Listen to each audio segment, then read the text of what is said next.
தேவ சமூகத்தில் நான் வைக்கிற விண்ணப்பங்கள், வடிக்கிற கண்ணீர், வந்து உக்காந்து இருக்கிறது, வாஞ்சிக்கிறது, இது எல்லாமே அவர் எழுதி வைப்பாராம். பைபிளில் எழுதி வச்சிருக்கிறார். அதனால தான் எபேசு சபைக்கு சொல்லும் போது, நீ சகித்து கொண்டிருக்கிறதை நான் அறிவேன்கிறான். எவ்வளோ நல்ல தேவன் பாருங்க. ஹல்லேலூயா. நம்ம சகித்து கொண்டிருக்கிறது நம்ம சொன்னாதான் மற்றவங்களுக்கு தெரியும். அதனால் அவர் அறிவாராம். ஹல்லேலூயா. சிலர் வேதனையை கண்ணீராய் வெளியே காட்டிடுவாங்க, சிலர் அழமாட்டாங்க, உள்ள சகிச்சுட்டு இருப்பாங்க. ஹல்லேலூயா. ஆமென். கர்த்தர் நல்லவர், கர்த்தர் எல்லாம் அறிவார், நிச்சயமாய் எல்லாவற்றுக்கும் பதில் தருவார். ஆமென். அதனால தான் இந்த தீபம் இன்னும் எரிஞ்சிட்டே இருக்குது. காண வேண்டிய காரியங்கள் இருக்கிறது. உன் கண்கள் காணும். ஆமென்.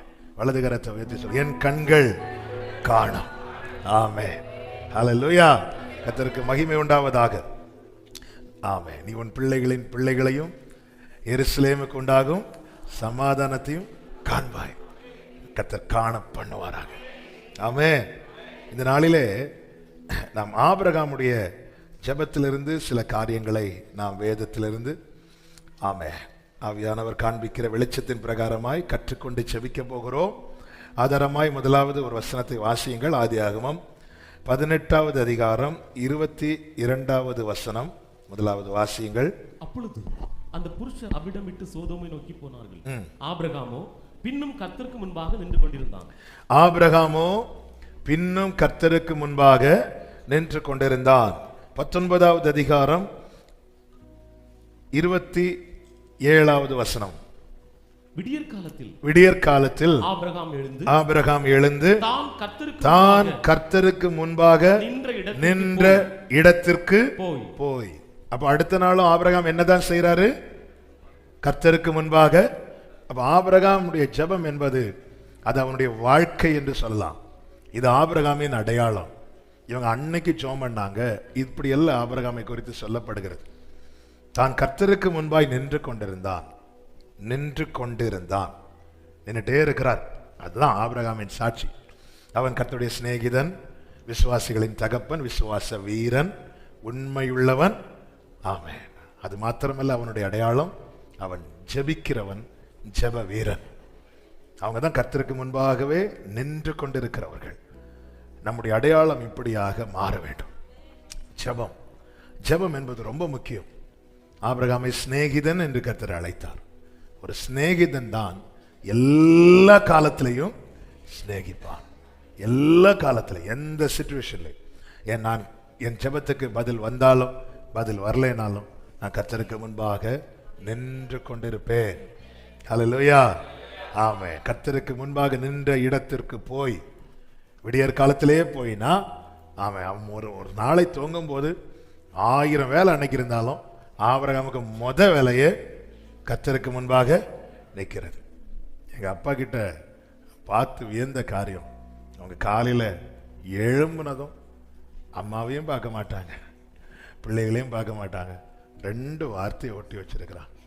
ஆமாம், ஒன்று ஜீசஸ் லவ்ஸ் யூ. எழும்பி அப்படி அவங்களுக்கு தெரியும் அந்த ரூமில் அது எங்கே ஒட்டி வச்சிருக்கிறான். அப்படியே எழும்பி அதுக்கு முன்னாடி நின்று கண்ணை திறந்து பார்த்து ஜீசஸ் லவ்ஸ் யூன்னு பார்த்தாதான். இன்னொரு வார்த்தை, என் கிருபை உனக்கு போதும். இதுக்கு அடுத்து 3வது ஒரு வார்த்தை, ஐ லவ் ஜீசஸ். அதுக்கப்புறம் போய் இருந்து உக்காந்து ஜெபம் பண்ணி பைபிள் திறந்து வசனம் படிப்பாங்க. அதுக்கப்புறம் தான் எல்லாரையுமே பார்க்குறது முதலாவது. ஆமென். ஹல்லேலூயா. ஆபிரகாம் கர்த்தருக்கு முன்பாக நின்று கொண்டிருந்தான். ஆமென். ஜெபம் என்பது, ஆமென், போன வெள்ளிக்கிழமை சொன்ன வார்த்தையை திரும்ப சொல்லுகிறேன். நம்ம எல்லாரும் என்னை உட்படுத்தி தான் நம்ம ஜெபிக்கிறதுக்கு ஏதோ ஒரு ரீசன் இருக்கணும். ரீசன் இருந்தால் ஜெபம் பண்ணணும். ஒன்றும் வேண்டாம். இப்போ நம்ம கொஞ்சம் முன்னாடி ஜெபம் பண்ணோம்ல, எல்லாரும் உண்மையில அழுதோமான்னு கேட்டால் இல்லை. ஆனால் அந்த ட்ராக்ல, அந்த பாதையில் ஓடுறவங்க அழுதுருப்பாங்க. ஆமாம், அதுக்காக எல்லாரும் அழணும்னு சொல்லலை. ஆனால் ஜெபத்தை நம்ம அப்படி கொண்டு வந்துடக்கூடாதுங்கிறதுக்காக சொல்கிறேன். ஜெபம் என்பது என்ன, நான் அவைலபிளாக இருக்கணும் டெய்லி. அவரை நான் தேட வைக்கக்கூடாது. ஆமாம், எனக்கு ஒரு தேவை இருந்தால் மட்டும் நான் அவர்கிட்ட தேடுகிறது இருக்கக்கூடாது. ஒரு பிள்ளை தன்னுடைய தேவைக்காக மட்டும் அப்பா கிட்ட பேசிட்டு மற்ற நேரத்தில் பேசாமல் இருந்தால் அந்த பெற்றோருக்கு எவ்வளோ வேதனையாக இருக்கும். ஆமாம், நின்று கொண்டிருந்தான், கர்த்தருக்கு முன்பாக நின்று கொண்டிருந்தான். ஒரு நாளா அடுத்த நாளும் அதுதான் செய்யறான். அடுத்த நாளும் ஆபிரகாம் அதுதான் செய்யறான். நம்முடைய வாழ்க்கை இப்படி இருக்கட்டும். கர்த்தர் நம்ம இப்படி உருவாக்குவாராக. நாம் அப்படி நின்னா அடுத்த தலைமுறை அதை பார்த்து நிற்பாங்க, நிக்கணும். இந்த காலத்துல பாத்தீங்கன்னா இன்னைக்கு ஜெபிக்க சொல்லுறாங்களே தவிர ஜெபிக்கிறது இல்லை. ஆமா, ஒரு 10 கான்டாக்ட் நம்பர் எடுத்து நீங்க ஜெபம் பண்ணுங்க, தப்பு கிடையாது. ஏன்னா நீதிமான் செய்ய ஊக்கமான வேண்டுதல் மிகுந்த பலன் உள்ளதா இருக்கிறது. ஜெபிக்க சொல்லணும். 10 பேருடைய ஜெபம் தேவை. அதனாலதான் எங்களுக்காக ஜெபம் பண்ணுங்க. நாங்களும் சொல்ல ரீசன் என்ன, உங்களுக்கு எங்க ஜெபம் எவ்வளவு தேவையோ அதை விட எங்களுக்கு உங்க ஜெபம் அதிகமா தேவை. ஜெபிக்க அதே நேரத்தில் நானும் ஜெபிக்கணும்ல, நான் ஜெபிக்கணும்ல, நான் நிக்கணும்ல. இயேசு கிறிஸ்து சீஷர்கள்ட்ட பேதுரு சீஷர்கள்ட்ட சொல்ல, நீங்க என்னோட கூட விழித்திருங்கன்னு சொல்லிட்டு இயேசு போயிருந்து என்ன பண்றார், ஜெபம் பண்றார். வந்து பார்த்தா எனக்காக ஜெபம் பண்ணுவாங்க நினைச்ச 3 பேர் என்ன பண்ணிட்டு இருக்கிறாங்க, தூங்கிட்டு இருக்கிறாங்க. சரி, அவங்க ஜெபம் பண்ணுவாங்கன்னு சொல்லிட்டு இயேசு போய் தூங்கி இருந்தா என்ன இருக்கும்? ஒரு வேளை இல்ல. அதனால நம்ம ஒரு விஷயத்துல உறுதியா இருக்கணும். நான் 10 பேர்ட்ட ஜெபம் பண்ண சொல்லுவேன். ஒரு வேளை அவங்க மிஸ் பண்ணிட்டாங்கன்னாலும் இந்த காரியத்தை குறித்து ஒரு ஜெபம் என்ன இருக்கணும், போயிருக்கணும். ஜெபம் போயிருக்கணும், ஜெபிச்சிருக்கணும். கர்த்தருக்கு மகிமை உண்டாவதாக. கர்த்தருக்கு முன்பாக நின்று கொண்டிருந்தான். ஆபிரகாமுடைய வாழ்க்கையில ஆதியாகமம் 12வது அதிகாரத்திலிருந்து நீங்க பாத்தீங்கன்னா அவனுடைய ஜெப ஒவ்வொரு சிச்சுவேஷன்ல ஆபிரகாமுடைய ஜெபத்திலிருந்து நாம் கற்றுக்கொள்ளக்கூடிய சில காரியங்கள் இருக்கிறது.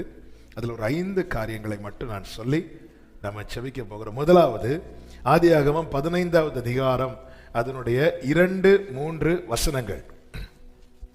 அதற்கு ஆபிரகாம், கர்த்தராகிய ஆண்டவரே, அடியனுக்கு என்ன தருவீர்? நான் பிள்ளை இல்லாமல் இருக்கிறேனே. தமஸ்கூராகிய இந்த எலியேசர் என் வீட்டு விசாரணை கர்த்தனாய் இருக்கிறானே. கர்த்தருக்கு மகிமை உண்டாவதாக.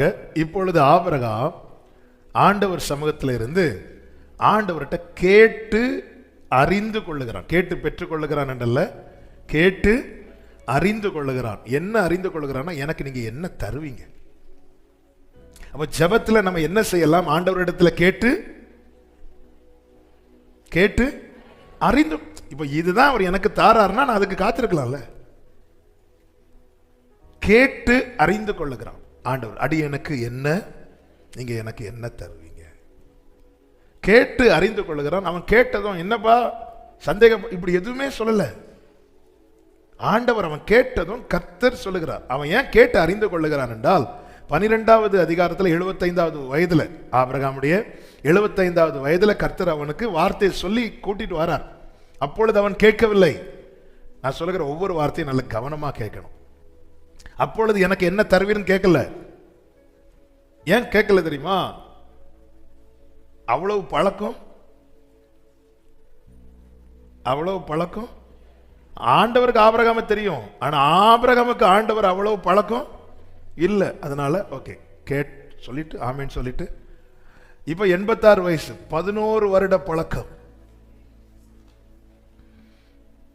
ஆபிரகாமுக்கு இப்போ ஆண்டவரோடு எத்தனை வருட பழக்கம்?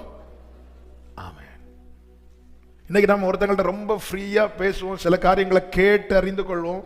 இவங்க கூட நம்ம ஆரம்பத்துல பழகி இருப்போம் தெரியுமா, அது அறிமுகமாயிருக்கும் தெரியுமா. அப்ப பேசுறதுக்கும் இப்ப பேசுறதுக்கும் எவ்வளவு வித்தியாசம் இருக்கும் தெரியுமா. அப்பொழுது அவர் சொல்லுகிறார், வார்த்தையை கொடுக்கிறார், வாக்குத்தத்தத்தை கொடுக்கிறார், ஆமென் சொல்லிட்டு போறார். வசனத்தை தேடி வாசியுங்கள், இவைகளில் ஒன்றும் ஜோடு இல்லாதிராது. அதை நான் ஜோடியை நான் அடுத்து சொல்றேன். ஆனா இப்ப 11 வருஷம் பழக்கம். அதனால உரிமையா கேட்கிறாரு, ஆண்டவர் எனக்கு நீங்க என்ன தருவீங்க? ஏன்னா 11 வருஷமா எனக்கு நான் எதிர்பார்த்த காரியம் கிடைக்கல. அதனால நீங்க சொல்லிட்டீங்கன்னா அதை வைத்து நான் எதிர்பார்க்க வேண்டுமா வேண்டாமா என்பதை நான் தீர்மானித்துக் கொள்வேன். நீங்க எனக்கு என்ன தருவீங்க? எனக்கு இன்னொரு ஆப்ஷன் இருக்கு ஆண்டவரே. என் வீட்டில் எலியேசர்னு ஒருத்தர் இருக்கிறான். ஏன்னா நீங்க எனக்கு சொன்ன வார்த்தையை நான் புரிந்து கொண்டது, நீங்க எனக்கு ஒரு சந்ததியை தருவீங்கன்னு தான் நான் புரிந்து கொண்டேன். ஆனா இப்பொழுது 11 வருடம் ஆகிறது. அதனால எனக்கு அதை சரியா எனக்கு கிளியர் பண்ணுங்க. எனக்கு நீங்க என்ன தருவீங்க? எனக்கு நீங்க அதை சொல்லுங்க. எனக்கு இன்னொரு ஆப்ஷன் இருக்கு ஆண்டவரே என் வீட்டில். இல்லப்பா நான் சொன்னது அது இல்லை, நான் சொன்னது உனக்கு சந்ததியை தருவேன்னு சொல்லல, அது இப்படின்னு வேற மாதிரி நீங்க எனக்கு சொல்லிட்டீங்கன்னா, எனக்கு புரிஞ்சுட்டுனா இல்ல இதுதான் எனக்கு இதை நீங்க தருவீங்கன்னு தெரிஞ்சிட்டுன்னா நான் அதுக்கேற்ற மாதிரி என்ன மாத்திக்குவேன் ஆண்டவரே. நீங்க எனக்கு என்ன தருவீங்க, நான் பிள்ளை இல்லாமல் இருக்கிறேனே கேட்கிறான். இப்படி எங்களுக்கு என்ன கிடைக்கும்னு கேட்ட இன்னொரு ஆள் சொல்லுங்க. சத்தம் தெரிஞ்சு கரெக்ட் தான், சத்தம் சொல்லுங்க. பேதுரு யார்கிட்ட கேட்டார்? இயேசுட்ட கேட்டார். எப்பொழுது கேட்டார்? அழைத்த அன்று கேட்டாரா, கூட இருந்து பழகுனதுக்கு அப்புறம் கேட்டாரா? அழைத்த அன்னைக்கு ஏதாவது கேட்டாரா? இல்ல. ஏன்? பழக்கம் இல்லை.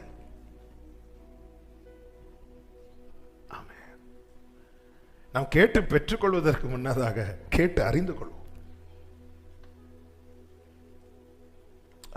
அழைத்த நாள் முதல் இத்தனை நாள் வரை அவருக்கு நம்மை தாயின் கருவிலிருந்தே தெரியும். ஆனா நமக்கு என்னையிலிருந்து தெரியும்னா, ஆபிரகாமுக்கு என்னையிலிருந்து ஆண்டவரை தெரியும்னா 75வது வயதுல இருந்து. இப்ப 11 வருட பழக்கம். அந்த 11 வருட பழக்கத்தை வச்சு, அந்த ஃப்ரெண்ட்ஷிப்பை வச்சு, அந்த நட்பை வச்சு ஆண்டவர்கிட்ட கேட்கிறோம். கர்த்தர் என்ன சொல்லுகிறார்? என் சிநேகிதனாகிய ஆபிரகாம். சோ நமக்கு எதை வச்சு கேட்கணும்னா, நம்முடைய நீதியோ நம்முடைய நியாயத்தை வச்சு இல்ல, நமக்கு அவரோடு இருக்கிற பழக்கத்தை வச்சு, அவரோடு இருக்கிற உறவை வச்சு. அந்த உங்ககிட்ட இருக்க எனக்கு இது எல்லார்ட்டையும் சில காரியங்கள் கேட்போம் தெரியுமா? சிலர்கிட்ட எனக்கு இது எல்லார்ட்டையும் கேட்க ஒரு மாதிரி இருக்கு. எனக்கு உங்க கிட்ட இருக்க பழக்கத்தை வச்சு நான் இதை கேட்கிறேன். எனக்கு என்ன தருவீங்க? பேதுரு உட்பட பேதுரு அப்படிதான் கேட்டான். ஆண்டவரே, எல்லாத்தையும் விட்டுட்டு ஆண்டவர் சொன்னா, நீ என்னை பின்பற்றி வா. அவங்க எல்லாம் நான் விட்டுட்டு வந்தா எனக்கு என்ன கிடைக்கும் அப்படி. ஏன்னா அந்த அளவுக்கு பழக்கம் இல்லை. அப்படி உரிமையா கேட்கறதுக்கோ ஓப்பனா கேட்கறதுக்கோ அன்னைக்கு சீஷர்களுக்கு பழக்கம் இல்லை. அதனால கூட வந்துட்டு கூட இருந்து நல்ல அங்க எங்கேயும் போயிட்டு வந்து நல்லா பழகிட்டு, ஆண்டவரே நாங்க எல்லாத்தையும் விட்டுட்டு வந்தோம்ல ஆண்டவரே, எங்களுக்கு என்ன கிடைக்கும், எங்களுக்கு என்ன தருவீர் என்று கேட்ட ஆபிரகாமுக்கும் அவர் பதில் சொன்னார். எங்களுக்கு என்ன கிடைக்கும் என்று கேட்ட பேதுருவுக்கும் அவர் பதில் சொன்னார். எதுக்காக இப்படி சொல்லுகிறேன்? அவரோடு பழகிறவங்க கேட்டா நிச்சயமாய் அவர் பதில் சொல்லுவார். அந்த பதில் எப்படிப்பட்ட பதிலா இருக்கும் தெரியுமா? அதுக்கப்புறமாய் ஆபிரகாமும் எனக்கு என்ன கிடைக்கும் என்று கேட்கவில்லை, பேதுருவும் எனக்கு என்ன கிடைக்கும் என்று கேட்கவில்லை. ஆபிரகாமுடைய ஜெபத்துல நாம கற்றுக்கொள்ள வேண்டிய முதல் காரியம் கேட்டு அறிந்து கொள்ளணும். ஆனா எல்லாருக்கும் கேட்டு அறிய முடியுமான்னு தெரியாது. பழக்கம். ஆமே ஆமே நம்முடைய அவரோடு உள்ள அந்த பழக்கம். ஆபிரகாமுக்கு தேவனோடு 11 வருஷ ஃப்ரெண்ட்ஷிப். 11 வருஷ ஃப்ரெண்ட்ஷிப். ஹல்லேலூயா. ஆமே. இந்த ஃபேஸ்புக்ல அது திடீர்னு உடைய ஃப்ரெண்டில் ஒரு நோட்டீஸ் வரும், உங்களுக்கு இந்த ஃப்ரெண்டோடு 11 வருஷம் ஃப்ரெண்ட்ஷிப். பேச்சும் கிடையாது, ஒன்றும் கிடையாது. எனக்கு ஃபேஸ்புக்கில் இருக்கிற முக்கா பேர் யாருன்னு தெரியாது. ஆனால் வந்துடும் நீங்கள். ஏன்னா அன்னைக்கு தான் 2 பேரும் ஃப்ரெண்ட் அக்செப்ட் பண்ணி ரிக்வெஸ்ட் கொடுத்துருப்பாங்க, அக்செப்ட் பண்ணி இருக்கும். அது 5 வருஷம் ஆச்சு. 5 வருஷ பழக்கம், 8 வருஷ பழக்கம். ஆமாம், அது சும்மா போடுறது. ஆமாம். இப்போ நான் ஒரு கேள்வி கேட்குறேன், நமக்கு தேவனோட எத்தனை வருஷ பழக்கம்? ஃபேஸ்புக் பழக்கமா இல்லை ஆபிரகாம் ஆண்டவருக்கு இடையே இருக்கிறது ஒரு பழக்கம் இருந்துச்சுல, ஒரு அந்த ஃப்ரெண்ட்ஷிப்பா? அவர் இறங்கி நமக்கு ரிக்வெஸ்ட் கொடுத்தார், அக்செப்ட் பண்ணோம், அதோட முடிஞ்சு. வருஷத்துக்கு ஒருக்கா அப்படியே ஒரு ரிமைண்டரில் வரும், 1 இயர் ஃப்ரெண்ட்ஷிப், 2 இயர்ஸ் ஃப்ரெண்ட்ஷிப். அன்னைக்கு ஒரு லைக்கு, ஒரு கமெண்ட், ஹாப்பி ஃப்ரெண்ட்ஷிப் டே. அவ்வளோதான். இந்த பழக்கம் வேலைக்கு ஆகாது. ஆமே. நமக்கு தேவனோட அந்த பழக்கத்தை வச்சு கேட்கிறான், அந்த உரிமையில கேட்கிறான், அதனால ஓப்பனா கேட்கிறான். அது வர அப்படி எல்லாம் உள்ளதா இருக்கு. அவருக்கு தெரியும் உள்ள என்ன இருக்குன்னு. பேதுருக்கு அப்ப இல்லைன்னா படகு போட்டு வலை போட்டு நிறைய மீன் இதெல்லாம் போட்டுட்டு ஒருத்தன் வரான், உள்ள இருக்கு. ஆமா, நமக்கு என்ன கிடைக்கும் இதை விட்டுட்டு அப்படி முதல்ல பழகும். பழகிட்டு மெதுவா அப்படிதானே சிலர்கிட்ட நம்ம சில காரியங்கள் கேட்கும்போது அங்க மூடு சரியில்லை, அவங்க கொஞ்சம் அவங்கள்ட்ட ஃப்ரீயா வேற பேசிட்டு, ஒருத்தங்க திடீர்னு நம்ம கிட்ட பிரைஸ் லார்ட் எப்படி இருக்கிறீங்கன்னு கேட்டாலே நம்ம நல்லா இருக்கணும்னு சொல்றதுக்கு முன்னாடி இவங்க ஏன் இப்போ நமக்கு கூப்பிடுறாங்க அப்படி கேட்டுட்டு தானே அடுத்து நல்லா இருக்கும்னு சொல்லுவோம். எல்லாரும் இல்லை, ஆனால் சிலர் கூப்பிடும்போது சிலர் பேசும்போது இவங்க ஏன் இப்போ கூப்பிடுறாங்க, எதுக்கா இருக்கும்? பிரைஸ்ல நல்லா இருக்கிறேன். ஆபிரகாம் தேவனோடு இருக்கிற அந்த பழக்கம், அந்த ஃப்ரெண்ட்ஷிப், அந்த நட்பு, அதில் அவன் கேட்குற, ஆண்டவரே 11 வருஷம் காத்திருந்துட்டேன், நான் காத்திருந்த காரியம் கரெக்டு தானா, இல்லை நான் தப்பா புரிஞ்சுக்கிட்டேனா, அடியனுக்கு என்ன தருவீர்? கேட்டதும் கர்த்தர் தெளிவா சொல்லிட்டார், சந்ததி உண்டாகும்பா, சந்ததியை தருவேன்பா அப்படின்னு கர்த்தர் வார்த்தையை கொடுத்ததும் 11 வருடம் காத்திருந்த ஆபிரகாமை கர்த்தர் கொடுத்த பதில் இன்னும் 14 வருடம் காத்திருக்க வைத்தது.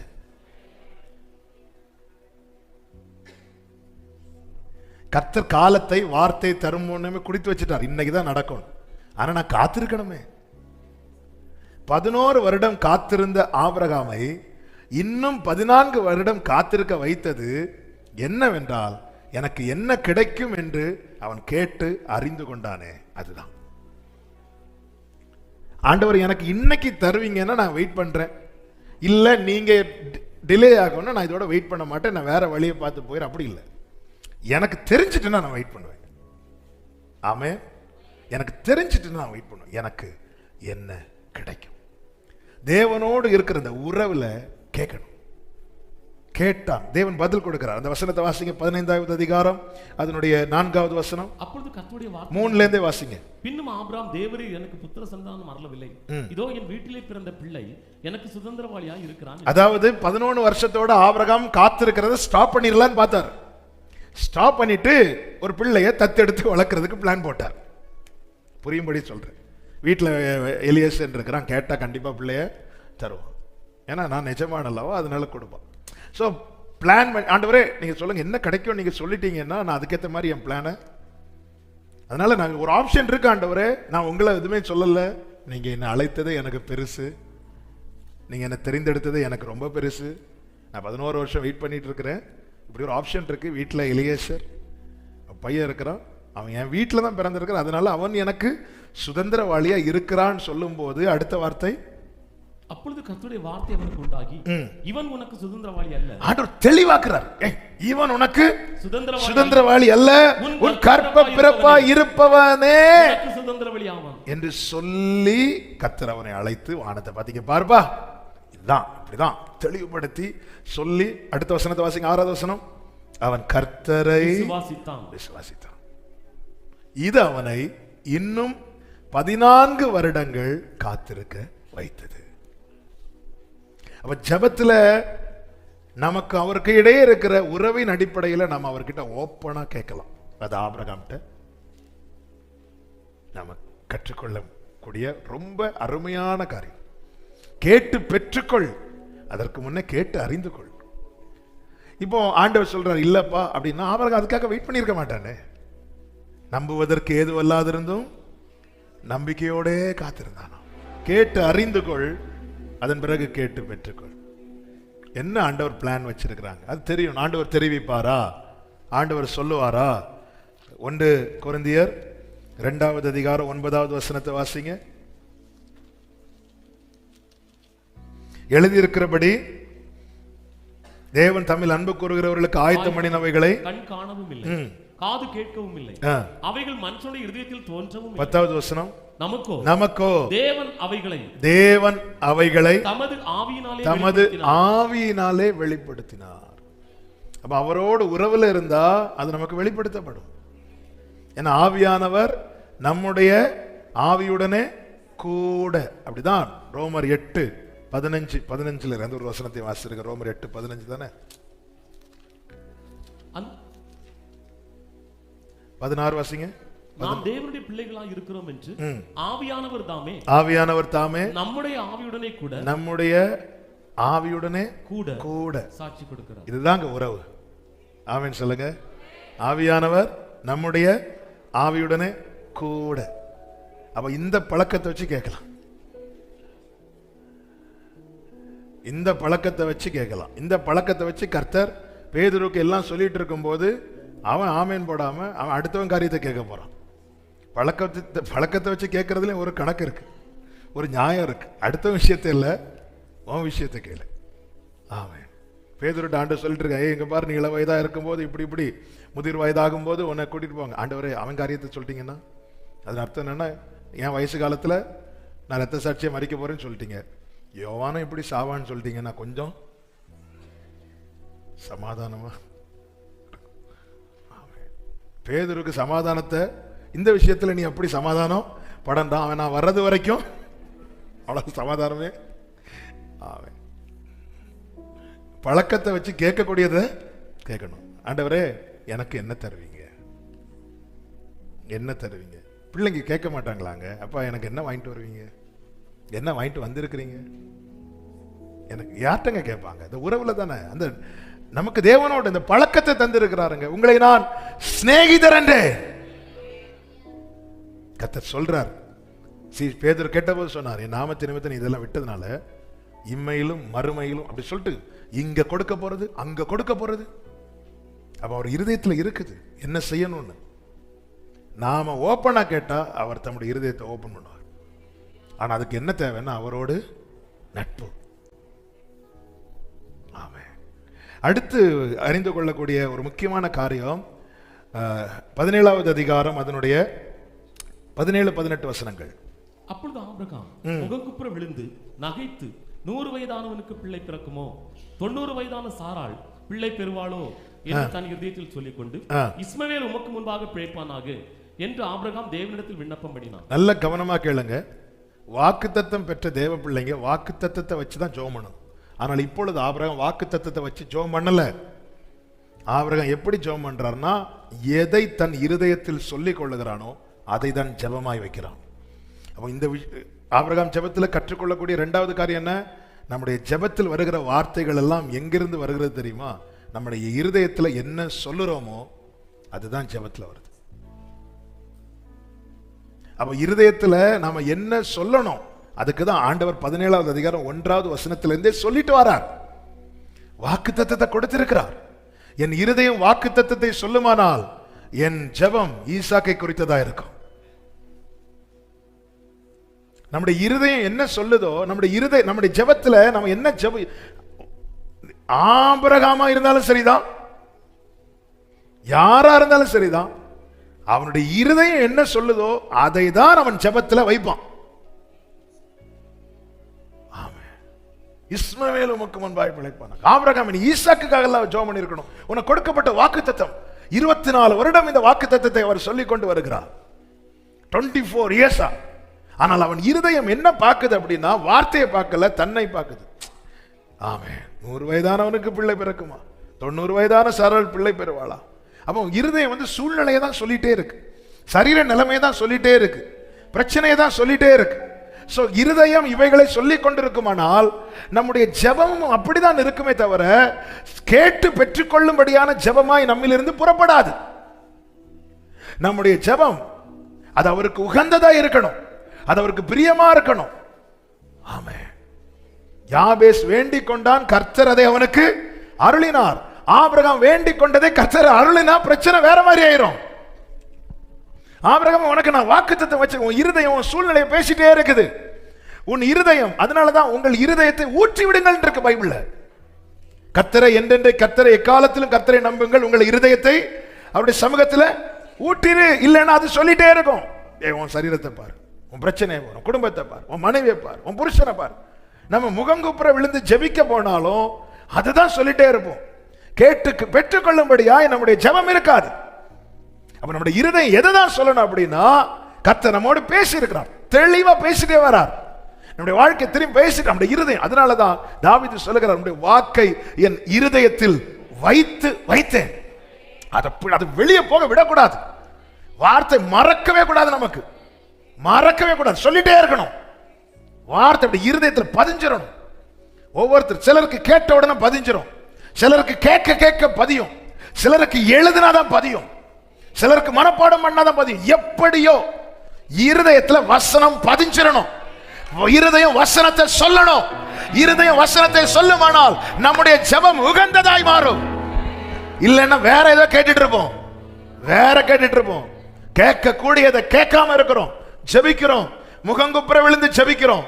ஆனா என்ன கேட்டுக்கொண்டிருக்கிறோம்? நாம நம்முடைய இருதயம் என்ன சொல்லி கொண்டிருக்கிறது? அதுதான் இவ்வளவு பேசுறார் தெளிவா. இதுக்கு முன்னாடி ஆண்டவர் பேசினார், ஆனா இவ்வளவு டீட்டெயிலா பேசல.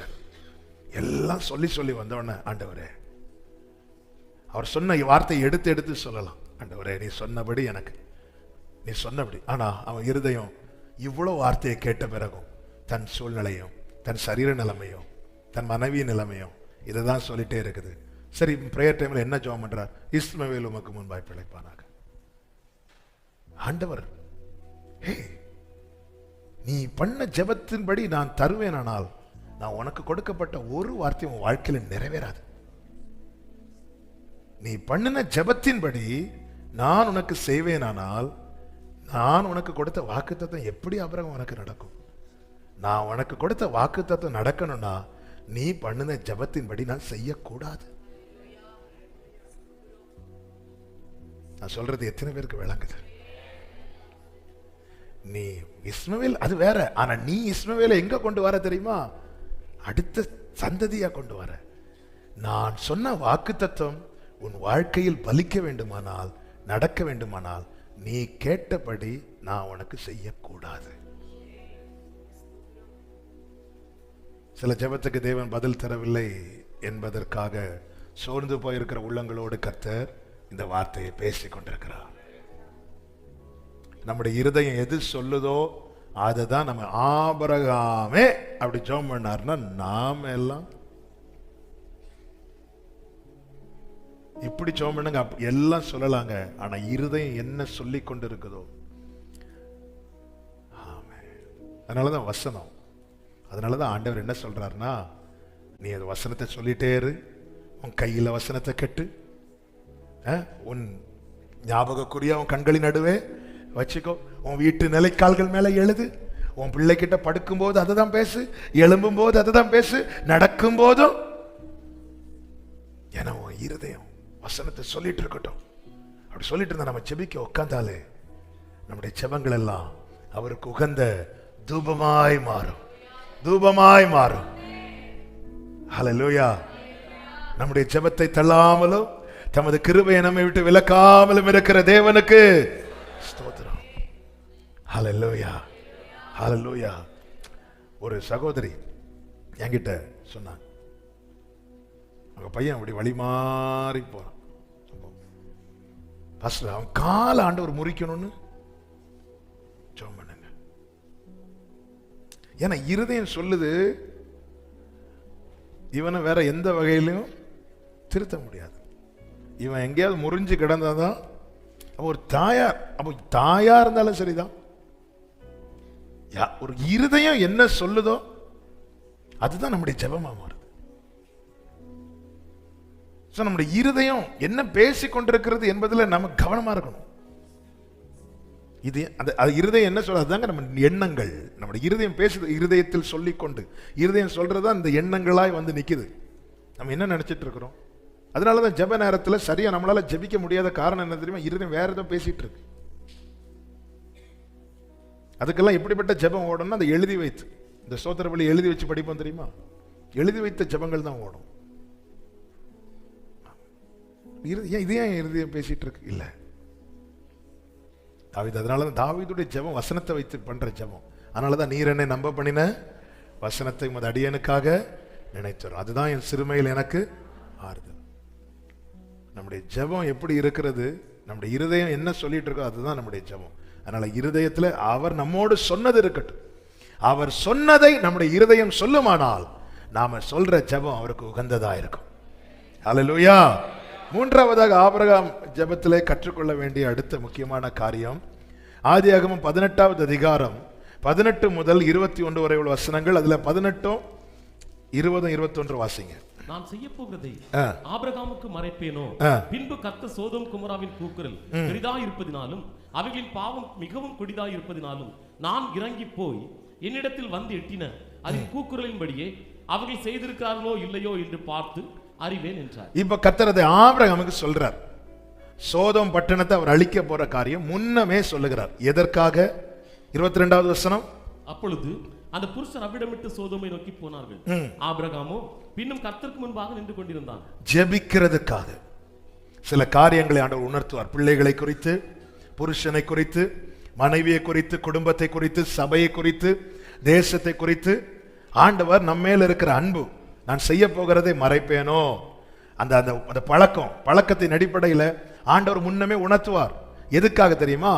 உனக்கு இப்படிதான் நடக்கும்னு சொல்றதுக்கு இல்ல. அப்படி நடக்க கூடாது இருக்க ஆபிரகாம் நீ என்ன செய்யணும்? ஜெபிக்கணும். ஜெபிக்கிறதுக்காக ஆண்டவர் அப்படி உணர்த்துறதும் நம்ம உடனே போஸ்டர் அடிச்சு நாங்க யார் தெரியுமா, எல்லாமே முன்னமே நட்பின் அடிப்படையில் உணர்த்துறார், பாசத்தின் அடிப்படையில் உணர்த்துறார். ஆமே. புருஷனை குறித்து சில காரியத்தை ஆண்டவர் காண்பிப்பார். பாருப்பா சரியில்லை, உடனே ஐயோ என் புருஷன் சரியில்லை, அப்படி இல்லை அப்படின்னு ஆண்டவர் காட்டியிருக்கவே மாட்டார். அது ஏன்னா ஆண்டவர் நம்ம கிட்ட காட்டுறதே எதுக்கு அப்படின்னா, இது வேற யாருக்கும் தெரியக்கூடாது, நீ ஜோம் பண்ணி தெரியுது. ஆனா நம்ம அதை ஃபேஸ்புக்ல, வாட்ஸ்அப்ல போன் பண்ணி எல்லார்ட்டையும் காட்டிடுவோம். ஆண்டவர் இதுக்கு நானே எல்லார்ட்டையும் பிள்ளையை குறித்து ஆண்டவர் ஒரு காரியத்தை காண்பித்திருப்பார், மனைவியை குறித்து ஒரு காரியத்தை காண்பித்திருப்பார். எதுக்கு? ஆபிரகாம் உடனே போய் பக்கத்து வீட்டில் போய் நின்றான். அப்படியா இருக்கு? ஆபிரகாம் உடனே போய் கர்த்தருக்கு முன்பாக நின்றான். ஆபிரகாம் உடனே என்ன சொல்லியிருக்கலாம்? ஆண்டவரே அவனுக்கு இதுவும் வேணும் இன்னும் வேணும், ஏன்னா ஒழுங்கா என் கூட இருந்திருந்தான். ஏன்னா ஒரு அழியது ஆண்டவருக்கு பிரியம் இல்லைங்க. தேவன் ஒருத்தங்களுக்கு வரப்போகிற ஆபத்தை நமக்கு முன்னமே காட்டுறாருனாலே அந்த ஆத்மாவை அவர் விரும்புறாருன்னு அர்த்தம். காட்டிட்டாரா ஜெபம் பண்ணிடணும், ஜெபம் பண்ணிடணும். எத்தனை பேர் ஆண்டவர் காண்பித்து தருவார் தெரியுமா? 2 வருஷத்துக்கு முன்னாடி ஒரு குறிப்பிட்ட ஒருத்தங்களை ஆண்டவர் காட்டி தராங்க. நான் தூக்கத்துல கத்துறேன், அவங்க இறந்துட்டாங்க, அவங்க இறந்துட்டாங்க, அவங்க இறந்துட்டாங்க. அதுக்கப்புறம் தான் அலர்ட் பார்க்குறேன், இல்லை இது அப்போ ஏதோ காட்டி தராங்க. அப்போ அந்த மரண தூதன் வாசல்ல நிற்குது. உடனே நைட் 2 மணிக்கு எழும்பி இருந்து ஆண்டவர் ஜெபம் பண்ண வச்சார். ஜெபம் பண்ணிட்டு கிருபையினால இன்னைக்கும் அவங்க இருக்கிறாங்க. யாருன்னு கேட்காதீங்க, அப்படி யாரை கேட்க வந்தால் நீங்க தான் சொல்லிடுறேன். நமக்கு ஒரு வியாதி உண்டு, நம்ம ஒரு புரியறதுக்காக ஒரு காரியத்தை சொல்லும் போது உடனே அது யாரா இருக்கும், அது நீங்க தான். அப்போ தேவன் உணர்த்துறதுக்குன்னா அடுத்த நாள் உடனே அவங்கள கூப்பிட்டு இதை பாருங்க இப்படி எனக்கு அதுக்கு இல்லை, அப்படி நம்ம காட்ட ஆரம்பிச்சிட்டோம்னால அதுக்கப்புறம் ஒண்ணுமே உன்கிட்ட ஜெபம் பண்றதுக்கு தந்தா நீ அதை வச்சு பேரு சம்பாதிக்கிறியா? எதுக்கு தாரார்? ஆபிரகாம் போய் நிக்கணும். ஆண்டவரே ஆண்டவரே ஆண்டவர் காட்டுவாருங்க, உணர்த்துவாருங்க. இயேசு கிறிஸ்து ஜெபம் பண்ணிட்டு இருந்தார். இயேசுவோடு இருக்கிறவங்க கடல்ல போறாங்க இல்ல, அவர்கள் வருத்தப்படுகிறதை அவர் கண்டாராம். காட்டி கொடுக்கிறார்ல ஆண்டவர், காட்டி கொடுக்கிறார்ல. ஒரு காரியம் ஒருத்தங்களுக்கு நடக்கிறது மாதிரி நடக்கிறதுக்கு முன்னமே நமக்கு காட்டுறாருன்னா அந்த உத்தரவாதத்தை நம்ம எடுக்கணும். அப்படி ஒரு காரியம் நடந்துச்சுன்னா ஆண்டவர் உனக்கு நான் சொன்னேன்ல. அப்படிதான் இருக்கு. எசேக்கியேல் இந்த வசனத்தை எடுத்த வாசிங்க. எச்சரித்தும் நீ எச்சரிக்காம போன அந்த இரத்த பழி உண்மையில வரும் இருக்குவே. ரைட் சைடில் இருக்கும், எடுத்தவங்க வாசிங்க. எடுத்துட்டீங்களா? எசேக்கியேல் தீர்க்கதரிசன புஸ்தகம். எல்லாரும் என் கூட தேடிட்டு தான் இருப்பீங்கன்னு தெரியும். யாரா எடுத்தீங்களா? ஒரு துன்மார்க்கனை எசேக்கியேல் 3 சூப்பர். 17வது அதிகாரம் 3வது அதிகாரம் 17 நீ வாயினால் வார்த்தை கேட்டு எச்சரிப்பாயாக. ஆமென். எச்சரித்தால், நீங்க கீழே படிச்சீங்கன்னா தெரியும், எச்சரித்தவன் பாவம் செஞ்சானா அந்த இரத்த பழிய உங்ககிட்ட கேட்பேன். அப்படி எச்சரிக்காம போயிட்டேன்னா அந்த இரத்த பழிய, எச்சரித்தும் பாவம் செய்தா அந்த இரத்த பழி அவங்ககிட்ட தான் இருக்கும். நீ எச்சரிக்காம போயிட்டேன்னா அது உங்ககிட்ட இருக்கு. இதே மாதிரி இன்னொரு இடத்துலையும் இருக்கும், இதே போல பேசியிருப்பா. நீங்க கண்டுபிடிங்க வீட்டில் போய். கர்த்தர் நல்லவர். அப்போ தேவன் உணர்த்துறது எதுக்குன்னா அதை நம்ம அப்படி அசதியா விடுவதற்கு அல்ல. ஆண்டவர் காட்டுவார், சிலரை குறித்து முன்னமே காட்டுவார். அப்ப ஒரு கட்டு இருக்கு, ஒரு நெருக்கம் இருக்கு, ஒரு பிரச்சனை இருக்கு, அதுக்காக அந்த உத்தரவாதத்தை நாம் எடுப்பதற்காக தான் நம்ம கிட்ட காட்டுறார். இவன் எடுப்பான், அதை நம்புறார். ஆபிரகாம் நம்புறார், நம்பினதுனால தான் வீட்டை விசிட் பண்ணார். இல்லைன்னா ஆபிரகாம் கொடுக்கிற ரொட்டியை சாப்பிடுறதுக்கு வரல. அவர்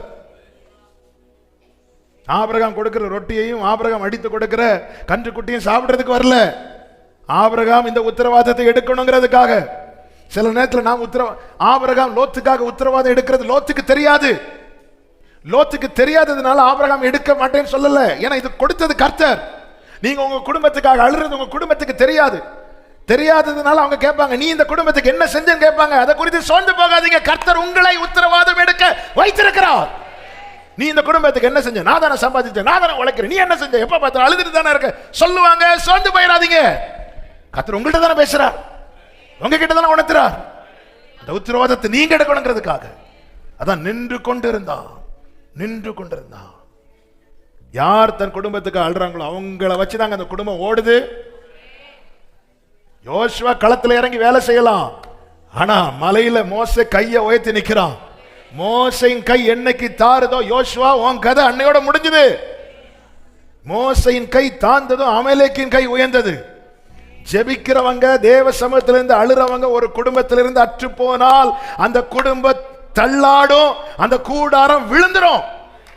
எனவே அடுத்த ஸ்தானத்தில் அப்படிப்பட்ட ஒரு நபர் நிக்கிறது வரைக்கும் வீட்டில் அழுது ஜெபிக்கிறவங்க வாழ்வது அவசியம்.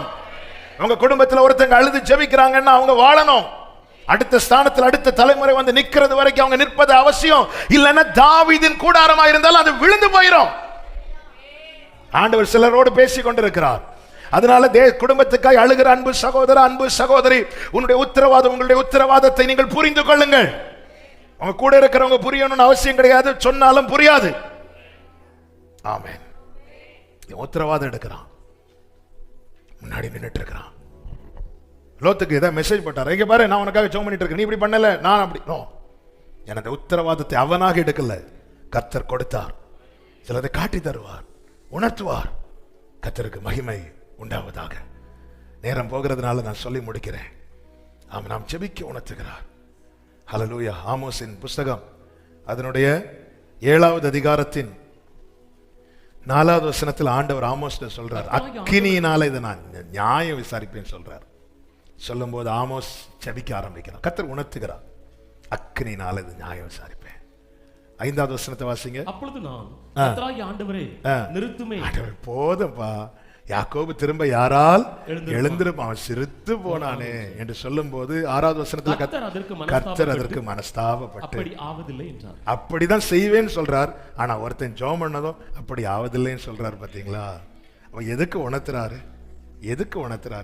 இப்படி அவனுக்கு நடக்க கூடாதுப்பா, இப்படி சம்பவிக்க கூடாதுப்பா, இப்படி உன் குடும்பத்தில் நடந்துடக்கூடாது, இப்படி உன் பிள்ளைகளுக்கு நடந்துடக்கூடாது.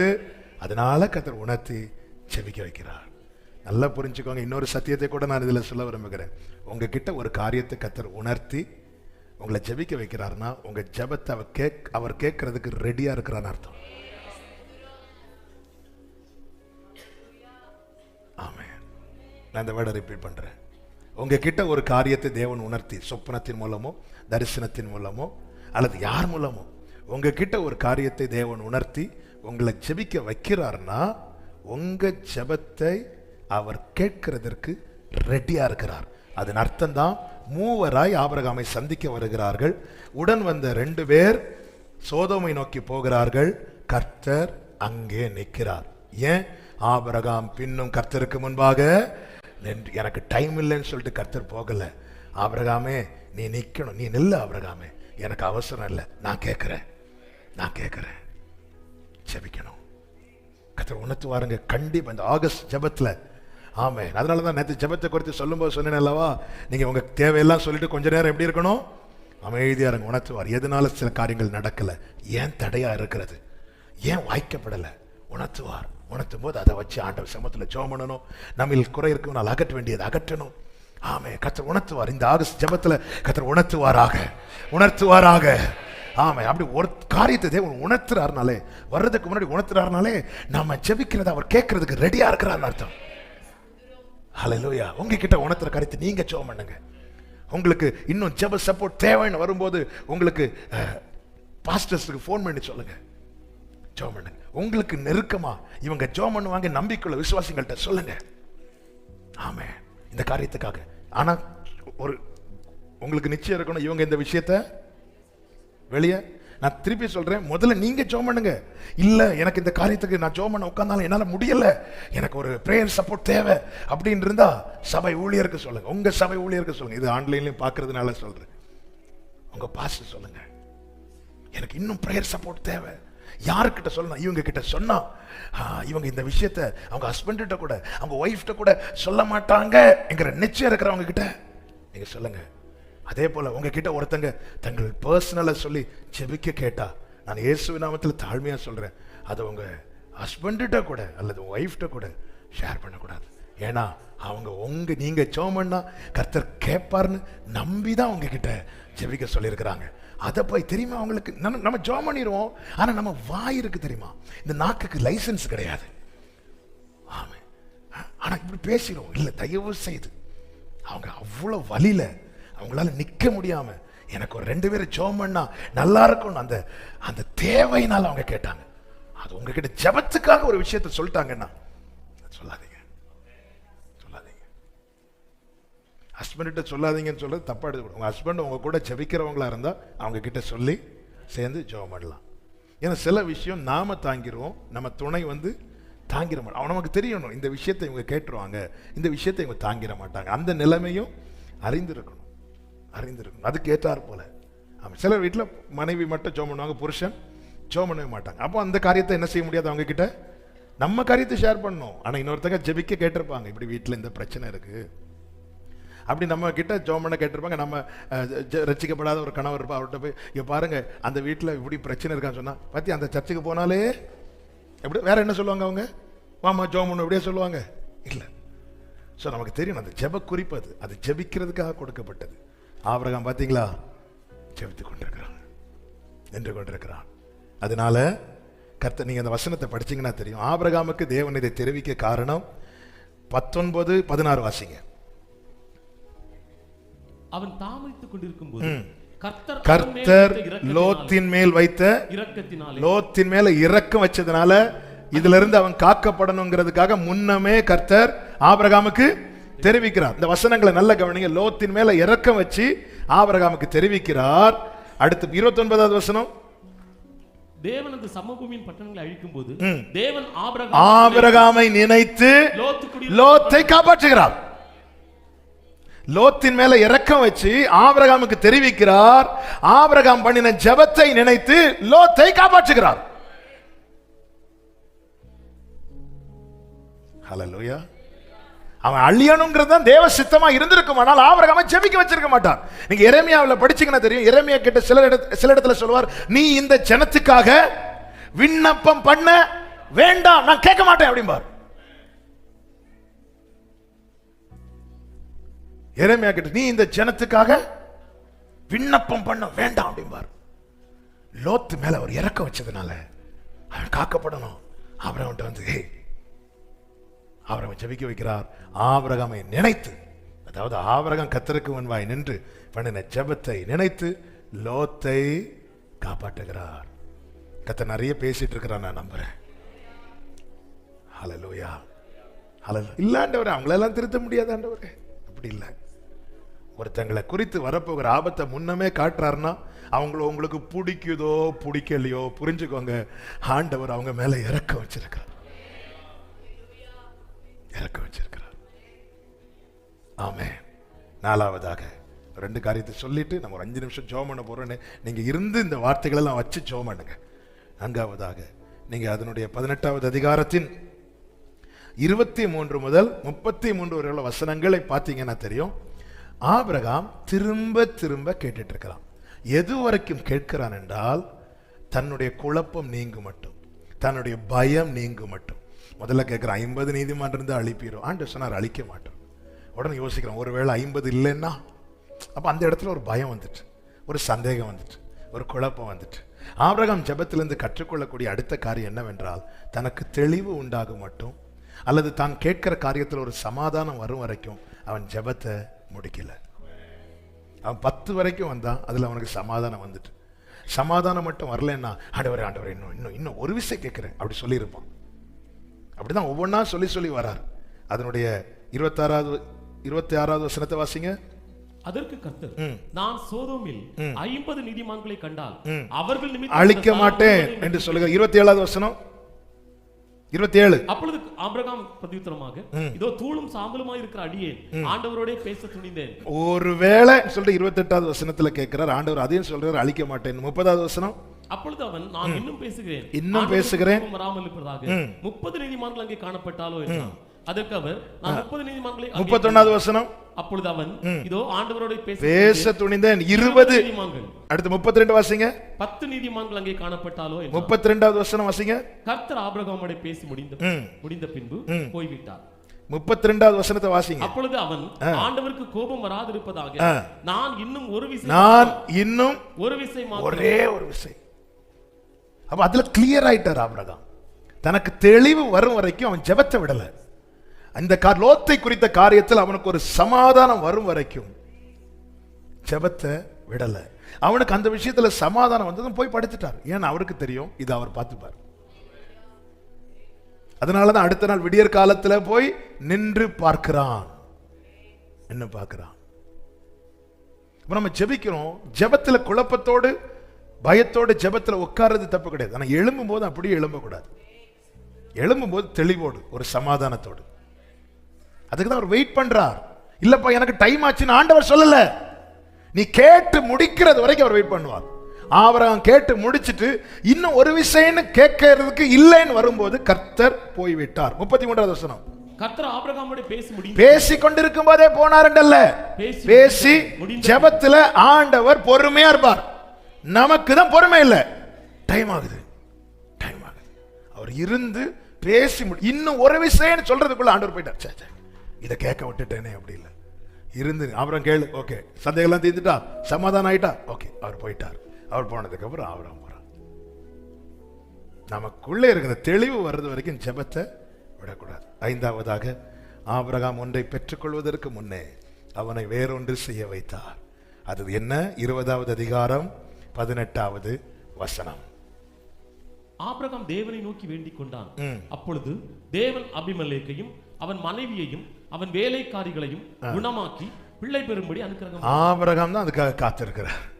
ஆனால் அதே தேவையில் இருக்கிற இன்னொருவருக்காக ஆபிரகாமை கர்த்தர் ஜெபிக்க வைத்தார். ஹல்லேலூயா. ஆபிரகாம் தன் வீட்டில் என்னைக்கு நான் ஒரு குழந்தைய பார்ப்பேன் இருக்கிறதுக்கு முன்னாடி நீ இன்னொரு வீட்டில் இதே பிரச்சனையில் இருக்கிறாங்க ஆபிரகாமே, அவங்களுக்காக சோமனு. அடுத்த அதிகாரத்தில் நீங்க படிச்சீங்கன்னா ஆபிரகாம் வீட்டில் அந்த சத்தம் கேட்க ஆரம்பிச்சுட்டு, ஹல்லேலூயா, ஆமென். இப்பொழுது இந்த நேரத்தில் நீங்க என்ன தேவையில இருக்கிறீங்க, இதே தேவையில இருக்கிற உங்களுக்கு தெரிஞ்ச யாராவது இருப்பாங்கன்னா அவங்களுக்காக உண்மையா ஜெபம் பண்ண போறீங்க. ஆமென். யோபுவுக்கு சிறையிருப்பு மாறணும். ஆனா யோபு யாருக்காக ஜெபம் பண்ணாரு? சிநேகிதருக்காக. இப்பொழுது ஒரு 5 நிமிடங்கள் தேவ சமூகத்தில், ஆண்டவரே இந்த 5 காரியத்தை வச்சு ஜெபம் பண்ணணும். நீங்க வீட்டில இருந்து இல்ல சர்ச்சை முடிச்சு உட்கார்ந்து இருந்து தியானித்து ஜெபம் பண்ணுங்க. ஆனா இந்த நேரத்தில் ஒரு குறிப்பிட்ட காரியம், என்ன காரியம்? இந்த மெசேஜ் எடுக்கும் போது ஆவியானவர் நேற்று உணர்த்தினதுதான். ஆமே, அவங்களுக்கு உங்க தேவைக்காக நீங்க கொஞ்சம் முன்னாடி அழுதுருப்பீங்க. ஆனா இதே தேவையில்லை. இப்ப புத்திர பாக்கியத்துக்கு காத்திருக்கிறவங்களுக்கு சொல்றேன், இதே போல காத்திருக்கிற உங்களுக்கு தெரிஞ்ச யாராவது இருப்பாங்கன்னா அவங்க வீட்டில் இந்த சத்தம் கேட்கணும்னு நீங்க உங்களுக்கு எப்படி ஜெபம் பண்ணுவீங்களோ அப்படி மனதார ஜெபம் பண்ணுங்க. திருமணத்துக்கு காத்திருக்கிற பிள்ளைங்க, அது உங்க பிள்ளைகளுக்கு வீட்டில் திருமணத்துக்காக காத்திருக்கிறவங்க இதே போல இருக்கிறவங்களுக்காக ஜெபம் பண்ணுங்க. வேலைக்கு காத்திருக்கிறவங்க உண்டு, சுகத்துக்கு காத்திருக்கிறவங்க உண்டு, கடன் பாரம் நீங்க காத்திருக்கிறவங்க உண்டு. உங்க தேவையில இருக்கிற மற்றொருவருக்காக இந்த நேரத்தில் நம்ம இப்போ ஜெபம் பண்ண போறோம். முடிந்தவர்கள் முழங்காற்படியிடுங்கள், மற்றவர்கள் அப்படி உட்கார்ந்தோ எழுமினோ உங்களுக்கு எப்படி வசதியோ ஒரு சில நிமிடங்கள். ஹல்லேலூயா. ஆமா, உங்க பர்சனல் டைரியில எந்த நபருக்காய் ஜெபம் பண்றீங்களோ அந்த நபருக்கு பெயர் எழுதி வைங்க. அந்த வீட்டில் சத்தம் கேட்கட்டும், அந்த வீட்டில் சாட்சி எழும்பட்டும். அது உங்களுக்கான அடையாளம். Hallelujah, hallelujah. Thank you Jesus. அப்படியே போய் ஜெபம் பண்ணுங்க, அப்படியே ஜெபம் பண்ணுங்க. ஆன்லைன்ல பார்க்கிற அன்பு சகோதரா சகோதரி, உங்களுக்கு சேர்த்து தான் இந்த வார்த்தை. ஜெபம் பண்ணுங்க. இன்னைக்கு நீங்க எந்த தேவையில் இருக்கிறீங்க, அதே தேவையில் இருக்கிற மற்றவர்களுக்காக ஜெபம் பண்ணுங்க. ஆமே, கர்த்தர் இந்த நாளில் அதை நம்மோடு பேசுகிறார். இந்த நாளில் அதை நமக்கு வலியுறுத்தி இருக்கிறார். ரிபல கபதரபா. அப்பா இறங்குங்க, அப்பா இறங்குங்க. சொந்த வீடு இல்லாம இருக்கிறீங்களா? ஒரு வீட்டுக்காக ஜெபம் பண்றீங்களா? இதே போல வீடு இல்லாம இருக்கிற உங்களுக்கு தெரிஞ்ச இன்னொருத்தங்க இருப்பாங்கல்ல, அவங்களுக்காக ஜெபம் பண்ணுங்க, அவங்களுக்காக ஜெபம் பண்ணுங்க. ஹalleluya, hallelujah. Thank you Jesus, thank you Jesus, thank you Father, thank you Holy Spirit. ஜெபம் பண்ணுங்க. உங்க இருதயத்துல இருந்து சத்தம் எழும்பு. உண்மையா ஜெபம் பண்ணுங்க. கர்த்தர் இருதயத்தை பார்ப்பார்ல, கர்த்தர் இருதயத்தை பார்க்குற இந்த நேரத்தில் நான் இது ஆமென். ஆண்டவர் ஒரு காரியத்துக்காக ஜெபம் பண்ண வலியுறுத்துறாருன்னா அவர் ஏதோ ஒன்று செய்ய போறாருன்னு அர்த்தம். ஆண்டவர் செய்ய ரெடி ஆயிட்டாருன்னு அர்த்தம். 20வது அதிகாரத்துல ஆபிரகாமை ஜெபம் பண்ண வச்சது 21வது அதிகாரத்துல அது செய்யறதுக்கு ரெடி ஆயிட்டாருன்னு அர்த்தம். கர்த்தர் உனக்கு செய்ய போறாருன்னு அர்த்தம். மனசார ஜெபம் பண்ணுங்க, உண்மையா ஜெபம் பண்ணுங்க, ஜெபம் பண்ணுங்க. Thank you Jesus, thank you Jesus, thank you Jesus. உங்க பிள்ளைங்க நல்லா படிக்கணும்னு விரும்புறீங்களா? மற்ற பிள்ளைகளுக்காக மனசார ஜெபம் பண்ணுங்க. உங்க பிள்ளைங்க நல்லா வரணும்னு விரும்புறீங்களா? மற்ற பிள்ளைகளுக்காக உண்மையா ஜெபம் பண்ணுங்க. பைபிள் சொல்லுதுல, நீ எதை விதைக்கிறியோ அதை அறுப்பேன்னு. நல்லதை விதையுங்க, நல்லதை விதையுங்கள். பிறருக்காக ஜெபம், நல்லா ஜெபம் பண்ணுங்க மனசார. இப்ப நீங்க உங்களுக்காக எப்படி ஜெபம் பண்றீங்க? உங்க பிள்ளைகளுக்காக அப்படி நீங்க ஜெபம் பண்ண போறீங்க. நல்ல வார்த்தைகளை சொல்லி அந்த நபருக்கு பேரை சொல்லி ஜெபம் பண்ணுங்க. அந்த நபருக்கு பேரை சொல்லி உண்மையா ஜெபம் பண்ணுங்க. கர்த்தர் கிரியை செய்வாராக, கிரியை செய்வாராக. 20ஐயும் பார்ப்பீங்க, 21ஐயும் பார்ப்பீங்க. அபிமெலேக்கு வீட்டுல குழந்தை பிறக்கிறதையும் பார்க்க போறீங்க. ஆபிரகாமே உன் வீட்டுல குழந்தை பிறக்கிறதையும் நீ பார்க்க போற. Jesus, Jesus. லஹண்டரபலக பதரப ஏடரலரதனரப ஹண்டரபலரதனப ரிபலரோ சேரே ஏரபலரா ஹண்டரா ஏமரா ஹண்டரா லகதரா ஹண்டரா லபதரா ரேபல ரியாந்தர பௌரபலரா ரிபா கரபா சந்தா ரெகடலரா. மனசார மனசார ஜெபம் பண்ணுங்க அந்த நபருக்காக. நீங்க அப்படி ஜெபம் பண்ணும்போது கர்த்தர் உங்களை ஆசீர்வாதமா வச்சிட்டார். உங்களை ஆசீர்வாதமாய் வைத்து உங்களை ஆசீர்வதிக்க விரும்புகிறார். உங்களை ஆசீர்வாதமாய் வைத்து உங்களை ஆசீர்வதிக்க விரும்புகிறார். இயேசு கிறிஸ்துவின் நாமத்தில் ஜெபிக்கிறோம்ப்பா. இயேசு கிறிஸ்துவின் நாமத்தில் ஜெபிக்கிறோம். ஹalleluya, ஹalleluya, ஹalleluya, ஹalleluya. பரிசுத்த பிதாவே, நல்ல தகப்பனே, நன்றியோடு உம்மை துதிக்கிறோம், ஸ்தோத்திரிக்கிறோம், உம்மை மகிமைப்படுத்துகிறோம். நீர் நல்லவரப்பா, உங்க கிருபை பெரியது. உம்மை பாடி துதித்து ஆராதிக்க ஜெபிக்க கர்த்தர் பாராட்டின கிருபைகளுக்காய் நன்றி. எங்களோடு இடைப்பட்டீர், பேசினீர், கற்றுத்தந்தீர். இது எங்கள் வாழ்க்கையிலே வெளிப்படுத்தப்பட ஆவியானவரை எங்களை ஆட்கொள்வீராக. ஆபிரகாமை போல நாங்கள் ஒவ்வொருவரும் உமக்கு முன்பாய் நின்று கொண்டிருக்கிறவர்களாய் காணப்பட எங்களுக்கு கிருபை செய்யும். ஒவ்வொருவரையும் சமாதானத்தோடு அனுப்பும். நாளைக்கும் தடையில்லாமல் நம்முடைய பிள்ளைகளை கொண்டு வாங்க. கர்த்தர் நடத்தும் எல்லாவற்றையும் அனுகூலமாக்கி தாரும். மகிமை, கனம், துதி எல்லாம் ஒருவருக்கே செலுத்துகிறோம். இரட்சகர் இயேசு கிறிஸ்துவின் நாமத்தில் பிதாவே, ஆமென். சேர்ந்து சொல்லுவோமா? என் ஆத்துமாவே கர்த்தரை ஸ்தோத்திரி, முழு உள்ளமே அவருடைய பரிசுத்த நாமத்தை ஸ்தோத்திரி. என் ஆத்துமாவே கர்த்தரை ஸ்தோத்திரி,